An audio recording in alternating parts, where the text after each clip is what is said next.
Sempat dicurigai Yosef perihal punya kunci akses ke rumah Tuti korban pembunuhan, Danu akhirnya angkat bicara.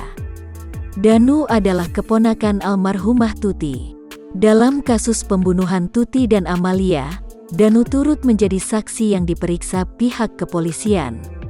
Pemeriksaan itu berkaitan dengan pengakuan Yosef, suami sekaligus ayah korban pembunuhan, tentang siapa saja yang punya akses ke rumah Tuti. Melalui kuasa hukumnya yakni Rohman Hidayat, Yosef menceritakan soal pemilik kunci rumah Tuti.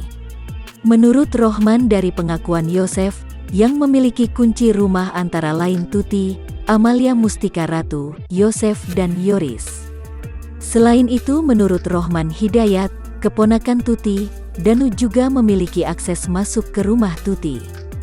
Berdasar keterangan Yosef, kata Rohman, Danu juga sering kali datang pada malam hari. Akibat pengakuan Yosef tersebut, sosok Danu sempat dicurigai ikut andil dalam pembunuhan Tuti dan Amalia.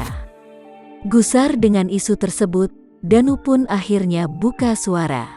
Dilansir tribunnews.bogor.com dari Kompas TV, pria yang punya nama lengkap Muhammad Ramdhanu itu membantah semua tudingan Yosef berstatus sebagai saksi kasus pembunuhan Tuti dan Amalia. Danu pun blak-blakan bahwa tiap kali hendak ke rumah mendiang Tuti dan Amalia, Danu selalu izin terlebih dahulu.